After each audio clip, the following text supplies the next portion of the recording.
hit the train station. July 31st to August 1st. Trains near Moscow have been blown up. Damn, that was a hell of a blast. The AFU are attacking railway junctions and military airfields. Tactical aircraft and trains are burning. Moscow is in total chaos. Unbelievable.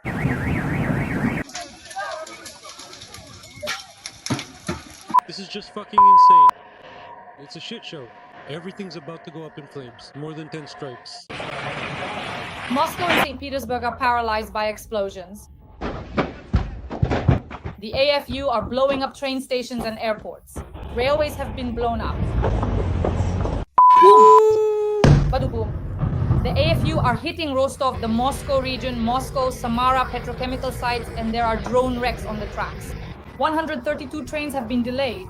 People are spending the night at train stations. Operation Web is ongoing. Railways and power stations are currently being blown up, causing significant damage and disruption. Right by the bridge. It's a collapse. Moscow is left without power. Total blackout. There's a carpet of planes in the sky. Sheremetyevo is canceling hundreds of flights. Domodedovo. Passengers are having meltdowns. There's chaos at the airports in St. Petersburg and Moscow. A series of explosions in Kursk. A factory in St. Petersburg is burning brightly. Summer action.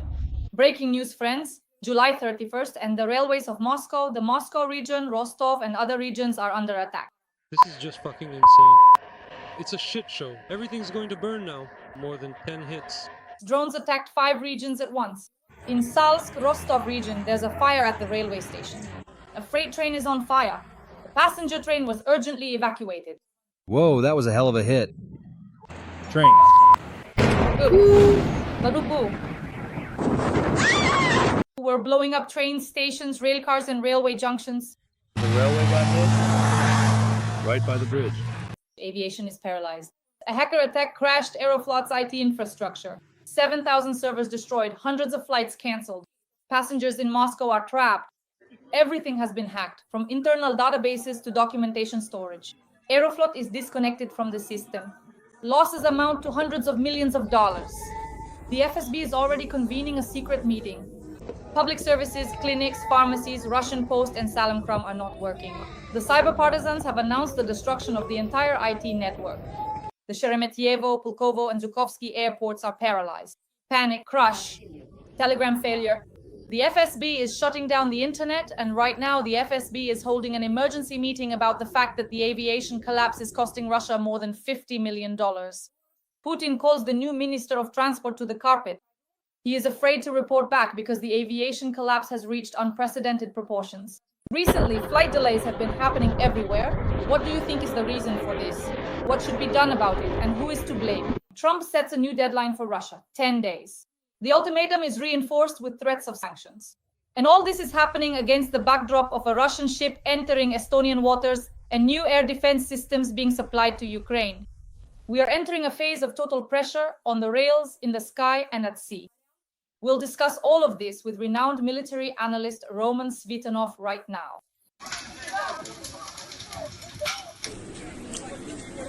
Greetings, I wish everyone good health. Roman Grigorievich, we've been striking railway junctions and lines much more frequently lately. Things are so serious that the Russians are in a panic.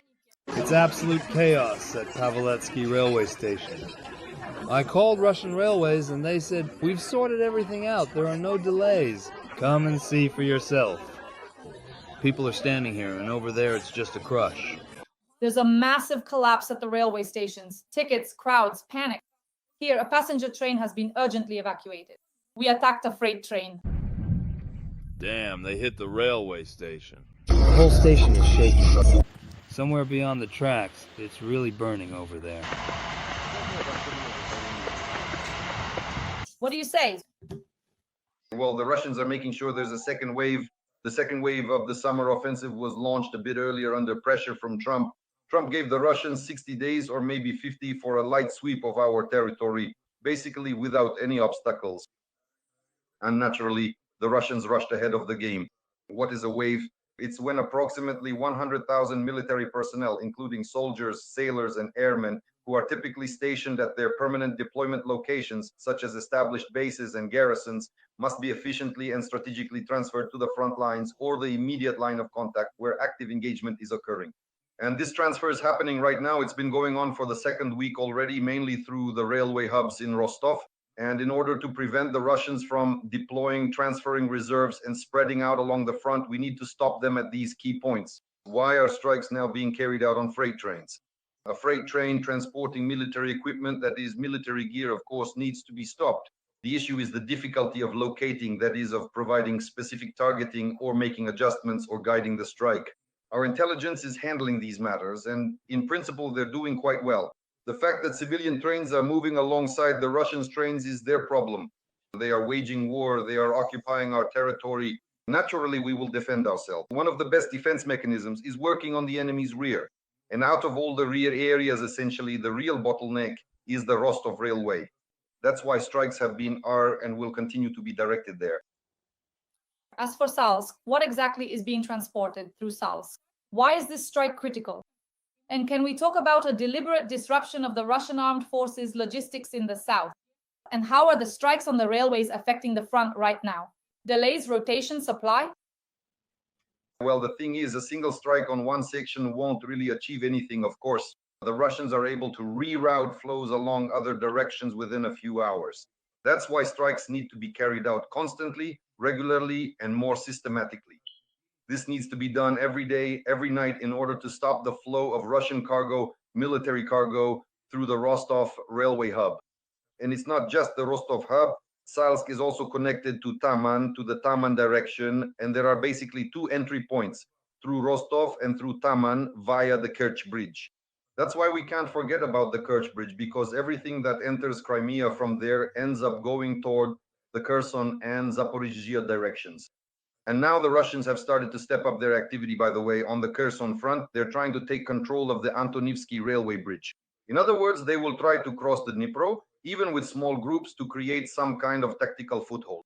In the near future, this will be very important for us, especially on the approaches, and the range, about 300 to 400 kilometers from Kherson, is exactly what is stopping the Russian advance. Let me repeat, a single strike doesn't accomplish anything. They just redirect. So that's not a problem, right? There needs to be a systematic approach to the strikes, constant strikes, so that there's nowhere left for them to redirect to. And even better would be to time the strikes in such a way as to halt movement due to oversaturation, for example, of Russian railway lines with trains. After all, their system isn't a grid like ours, it's a linear system, so this issue can be addressed there. Well, we'll see. It will take a few weeks of work. Roman Grigorievich, the Russian government has completely banned gasoline exports until August 31st. This is related to the drone strikes by the armed forces of Ukraine on oil refineries. What do you have to say about this? Well, there hasn't been a single strike on oil refineries by our drones in the past 6 months. Our green government has ensured the safety of Russian oil refineries, such, you could say, Kondaloma safety. The best air defense for the Russian oil industry is the banking system. They don't let our generals carry out the main task of destroying fuel production. There wouldn't be any need to strike at Russians or the railways if there simply wasn't any fuel. What is an oil refinery? An oil refinery produces diesel, gasoline, and aviation kerosene. This is the main type of fuel that the Russian army runs on. And naturally, strikes of this kind would make it possible to take out most of the Russians' equipment at the very least. And aviation too, by the way, not just the hardware at the front, but also aviation. Aviation consumes an enormous amount of aviation kerosene. For example, a single Tu-95 consumes an entire railroad tank car, while a Tu-160 uses up 3 tank cars. So this kind of mechanism would be the most effective, but they ensured security for a mere fraction of the cost. Most likely, the turnover of the Russian oil and gas sector exceeds $300 billion. Just imagine what it means when that small fraction gets spread out into people's pockets. And because of this, our troops now have to somehow manage to intercept Russian fuel convoys somewhere closer to the front line. There's simply no other way to do it. So until the ban on strikes against Russian oil refineries is lifted, believe me, as long as that's in place, the Russian army will have fuel. Why, for example, did they stop with gasoline? Because right now, besides the fact that the second wave started a bit earlier, why was it supposed to start at the end of August? Why did we always say August or September? The harvest season is ending, or rather the harvesting. And the sowing is ending too, by the way, including the winter crops. In other words, the so-called agricultural work is wrapping up, and that consumes an enormous amount of fuel, much more than the army does during an offensive. So, in order to balance these flows, these fuel flows, a serious second summer wave of the military campaign always starts after the harvest is over. After that, naturally, some of the fuel can already be redirected to the army, among other things. That's why it was necessary to continue destroying Russian oil refineries 6 months ago. If that had been done, there would have been neither a first nor a second wave. They would have been missing something, either the planting and harvesting seasons or both the first and second waves. Most likely they would have had nothing at all if the serious sanctions by Malyuk and Budanov, which only started to gain momentum in March, hadn't been stopped in March. Because let me repeat, for a small share, the security of the Russian oil industry was ensured. And now we have to deal with the consequences of that. Now, simply because the second wave started a bit earlier, Putin and his people are looking at the fuel balance and have stopped exports. Why? Because now the army is going to consume fuel during the offensive, and of course the harvest season will consume a lot too. They simply won't have anything left to export right now. Roman Grigorievich, when we attacked the railway junction in the Rostov region, Russian war correspondents wrote that fuel and lubricants were burning. Well, fuel and lubricants, that's a storage facility for fuel and lubricants, or, even a railway train with tank cars, that's also considered fuel and lubricants. What are fuel and lubricants? Fuel and lubricants, they were simply in barrels that the train was hauling. Well, that's exactly how it was. If it had been an oil refinery, now that would be something, but that's off limits. Our generals, they're afraid to get too close to Russian oil refineries because the higher-ups said so, more or less. Friends, please like this video. Leave a few kind words in the comments to support our duo with Roman Grigorievich. Share your thoughts on the overall military and political situation. Roman Grigorievich, hackers have destroyed Aeroflot's infrastructure. This isn't sabotage, it's a full-scale cyber war. The damage is at least $50 million. This has already been reported officially. Flight cancellations, hundreds of people affected, some reports even say hundreds of thousands. All this is happening against the backdrop of blocked spare parts deliveries and the refusal to service aircraft. Why do you think hackers are targeting Aeroflot specifically? And what does this achieve from a military standpoint? Well, at the very least, it reduces the income of the Russian economy. Of course, these are relatively small amounts, in the millions of dollars, not billions or hundreds of billions like Russian oil revenues, but millions of dollars are still sums with which, in principle, the Russian economy could produce something. That's why they've found one of the pressure points. Well, it needs to be squeezed. It needs to be pressed further.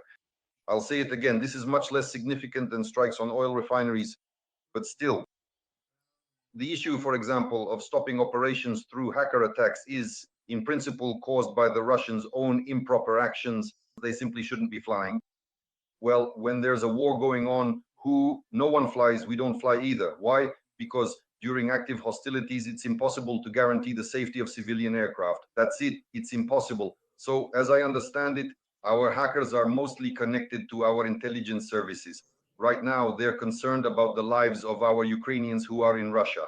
We have many ethnic Ukrainians who are spread throughout Russia. In other words, millions of our Ukrainians live there. So most likely, it's the safety of Ukrainians that our intelligence services are concerned about. And that's why they're grounding Russian planes, so that, God forbid, not a single Ukrainian dies in the air. That's the mechanism. Of course, that's sarcasm, but still, how else can you explain some of these kinds of actions? Russian war correspondents are writing that the FSB is very concerned about the situation with the aviation collapse. Meetings are already being held with the security forces. Roman Grigorievich, how extensive is this collapse really? Is this just an isolated incident at the moment, or is it the collapse of all of Russia's civil aviation as a whole? And is a complete paralysis of Russia's skies even possible if these attacks continue? Well, logic suggests that in a country at war, civil aviation should be grounded. Otherwise, it will either come under attack or be constantly disrupted, just as it is now. It simply won't be able to fly. And why is that? Because the number of drones, their range, and the combat radius of our drones, eventually they'll be equipped with missiles, will all keep increasing, and their numbers will keep growing. Naturally, the blanket flight restriction that will be imposed one day simply will never be lifted because there will be a constant stream of our drones and missiles that will make it impossible for civilian aviation to fly. Well, civilian aircraft just won't be flying. The fact that the Russians are trying to put on a brave face despite a bad situation, well, that's their problem after all. In other words, we don't have a specific goal, for example, to ground Russian aviation. Frankly, the losses to the Russian economy from this aren't that significant. I'll say it again. It's much easier and more effective to cripple the Russian economy by destroying its oil industry. But as we carry out combat missions, naturally, Russian civil aviation will suffer. It will simply be grounded. So these are what we consider collateral losses. Of course, for Russians, especially for Muscovites, if you didn't get to fly to Bali in the summer, that's it. The whole year is basically written off. And just imagine how many years are Muscovites now having written off from their lives. Roman Grigorievich GUR fighters eliminated Russian positions on the Tendrov Spit and raised the Ukrainian flag there. What do you think? That's a good move. These are most likely our guys, either the main intelligence directorate together with special operations forces and the Marines. They have good boats, solid training, competent intelligence, certain aerial reconnaissance control, air cover and artillery support when carrying out combat missions. They've reached Tendrov Spit. They've made it there more than once already. For the Russians, this is a big problem. And why is that? Because these spits, like the Kingisepp Spit, the Tendrov Spit, they're a one-way ticket. In other words, it's practically a closed operational cauldron. On both sides, there's either the sea or a river sea, water, and the Russians go in there almost like they're entering a bottleneck. Naturally, if our forces come in from the sea, the Russians can't get back out. They understand this perfectly well. A one-way ticket, that's exactly what I'm talking about. That's why a well-prepared operation was carried out on the Kingisepp Spit. And by the way, there was a similar operation there before when a Russian was caught at their position and our specialists took them out. The Marines, GUR operatives and special forces. And now they've repeated the same thing further along the Tendrov Spit. The general direction is toward Crimea. So basically, that's the overall direction. With access to Crimea, well, naturally through Skadovsk. So I think that there is some planning going on for those operations that will eventually, at some point, lead to the liberation of Crimea. Of course, these won't be primarily ground operations. The main component will be aviation and missile strikes, but there will definitely be accompanying movements on land, on the ground. And ideally, the best approach is actually to come in from the sea with a certain so-called naval landing. And all of this is being prepared right now. We can see it clearly. Our special forces, I would say, are gaining experience in carrying out such naval landings. The Russians have set up drone production in occupied Luhansk, reports Atesh. Roman Grigorievich, I think we need to strike there immediately to prevent this from being implemented. Donbas, Luhansk, Donetsk, and the entire Donetsk agglomeration were at one time practically all electromechanical plants were geared towards supporting the mining and metallurgical industry. That is, they have pretty good machinery and spacious facilities, skilled specialists, if any of them are still there, for repairing Russian military equipment, and even more so for assembly or, say, large unit assembly of some kind, including military equipment, including drones. Practically any mechanical or electromechanical plant can be used to start assembly, large unit assembly of these drones. And not just in Luhansk, they assemble drones even in Donetsk, in Makivka, in Yasinuvata, and there are even some locations in Horlivka now. Most likely, the guys will now be working through these locations. So, of course, these assembly sites need to be targeted. Why? Because collaborators are working there, or sometimes they even bring in Chinese workers to assemble, since most of the drones are Chinese and Chinese engineers are the ones setting up this production. It's specifically the large unit assembly that Chinese engineers are organizing. And as for who actually works there, it's whoever they bring in. That's why we definitely need to strike. Why? Because at the moment we can't intercept a large number of drones. We need to increase the density of our air defense along the front. Right now, Madhyar is working on this and he's doing a good job. I know this from certain positions. So in about a month and a half to 2 months, he'll bring the air defense density up to a certain level and things will get a bit easier for us. But realistically, of course, the optimal solution is to strike at the points, their production sites, and ideally, of course, in China. But for that, you'd have to talk to Budanov so he could get some plastic surgery to look like a Chinese guy. and then carry out the mission directly in China, unless they find some Chinese confidant who's willing to help destroy the Chinese factories that produce the small components, meaning the key parts for drones, and on a large scale too. Practically all drones are Chinese made. The main intelligence directorate hacked the servers of the occupying authorities in Crimea. Thousands of documents about the abduction of Ukrainian children have been uncovered. Ukrainian intelligence has obtained new evidence of the forced deportation of Ukrainian children to Russia.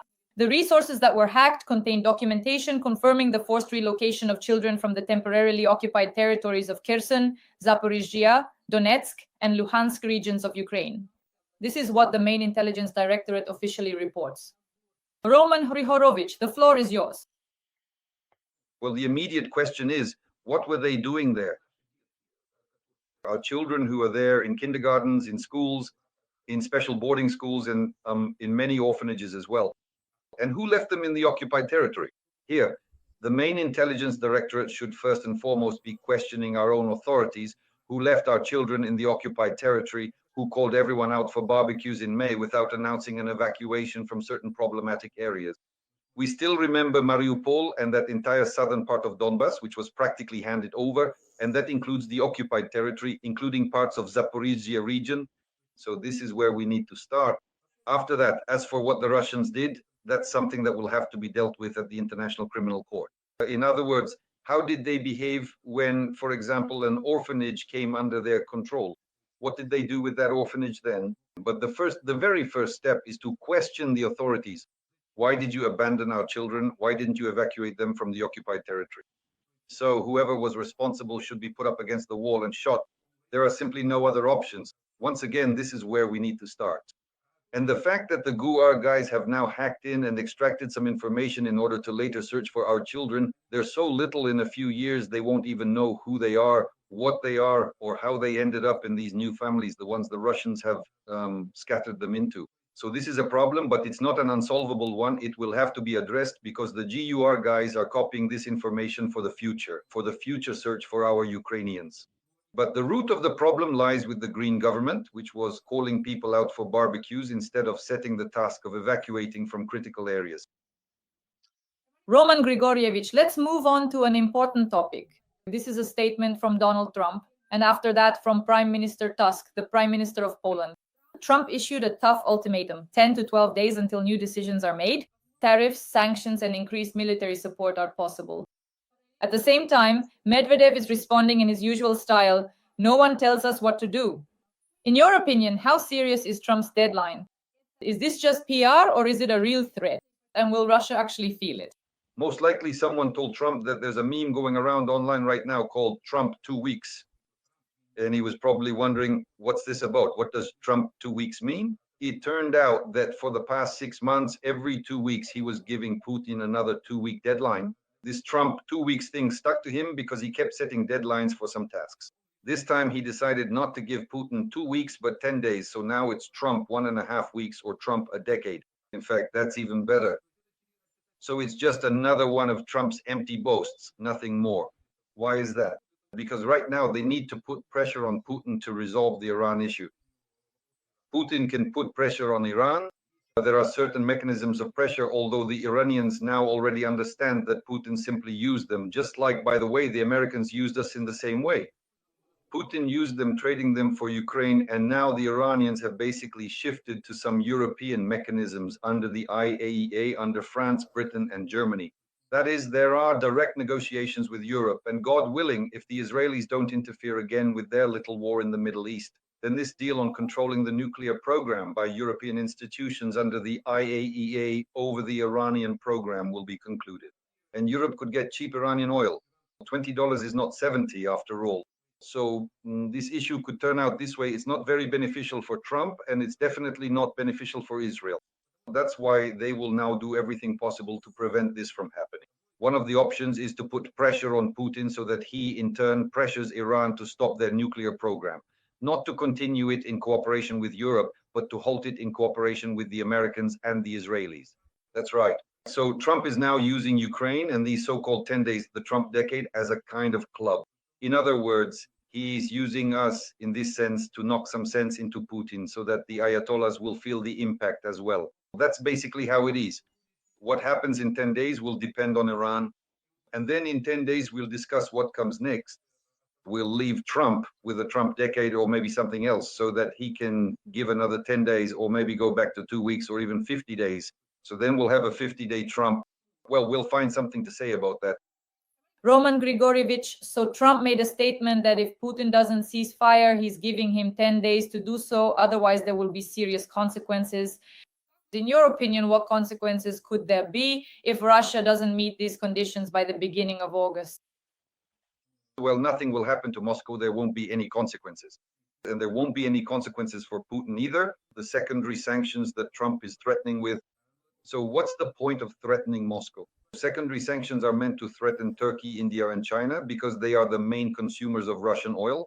India is now slowly starting to buy Iraqi oil. Even that Rosneft's refinery in India is already leaving. It has even started consuming Iraqi oil directly. So India is moving out from under this pressure. That leaves China and Turkey. Why is it in principle that Erdogan is now running ahead of the train? To stop the war as well, essentially pushing Ukraine toward capitulation, because if Trump imposes certain sanctions on Turkey, the pressure will fall not on Moscow, not on Kiev, rather not on Russia. It will fall on Turkey. On China? Well, with China, it's like water off a duck's back. What do Trump's sanctions mean to them? They'll just impose their own sanctions on American goods and that's it.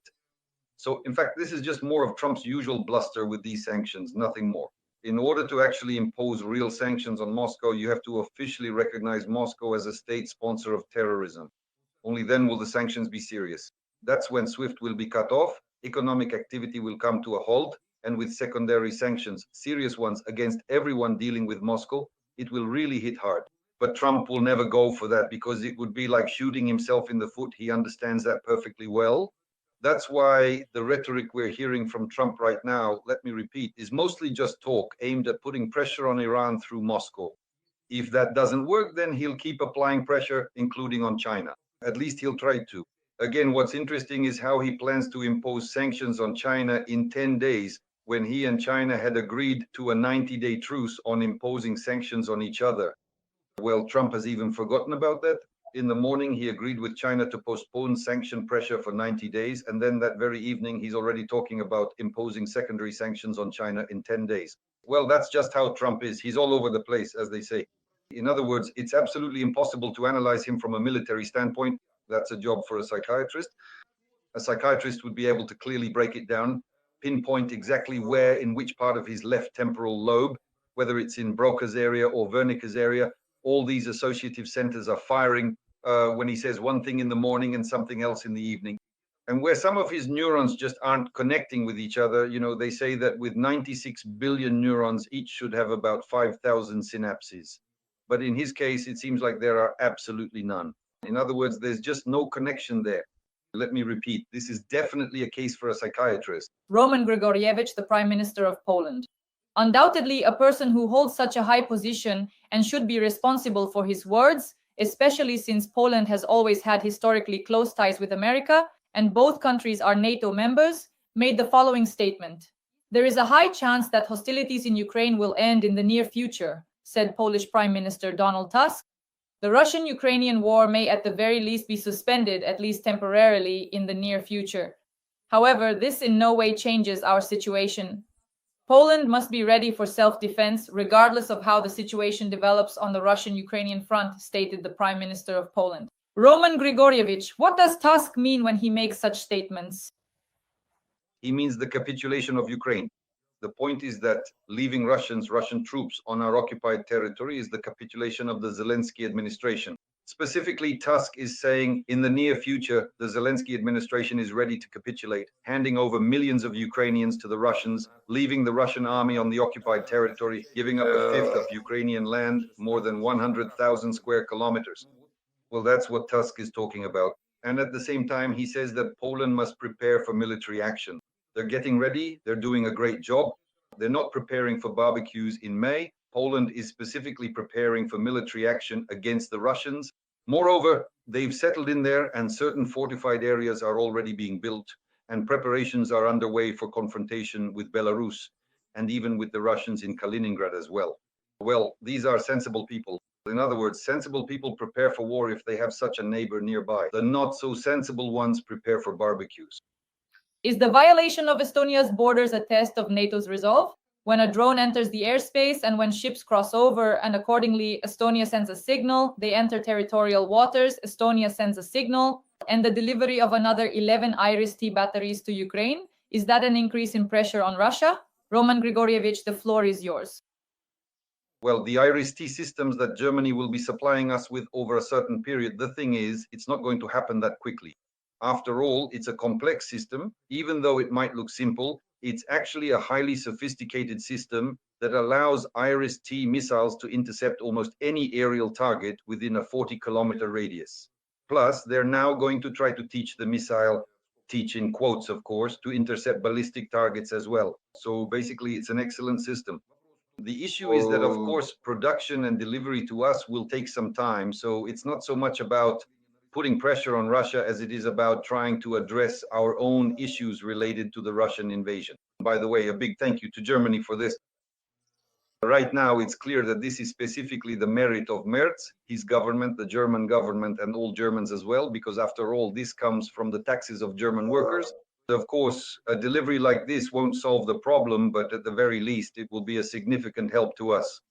And the fact that the Russians are now trying to harass the Baltic countries with drones, that's probing, not in the sense of military actions, but probing NATO's response algorithm in terms of internal data transmission and decision-making processes.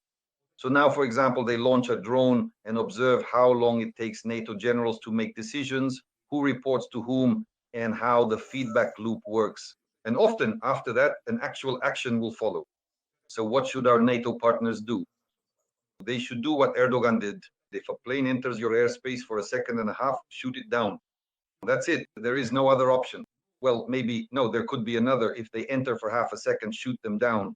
In other words, the sooner the better, or even better, shoot them down before they even cross the border. That's the optimal scenario. It makes no difference whether it's a plane or a drone, because any drone besides carrying out strikes can also conduct reconnaissance, by the way.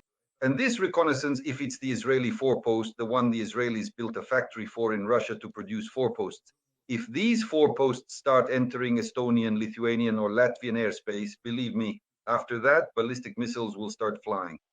That is, some very serious ground operations could begin, including, at the very least, operations aimed at destabilizing the internal situation. Because there are more than enough little green men in Estonia, Lithuania, and Latvia as well.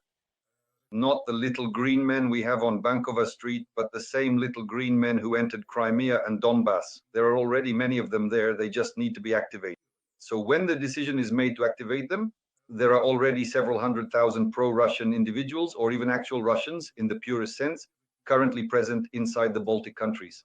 Countermeasures need to be taken in advance. Dear audience, please like this video. In the comments, write a few kind words in support of our duo, the armed forces of Ukraine and Ukraine. Let us know where you're watching from. Share your location in the comments. Roman Svitan and I work for you several times a week, even more than 3 times. That's why every comment and subscription from you is very valuable. Renowned military analyst Roman Svitan and Roman Grigorievich, thank you. Goodbye.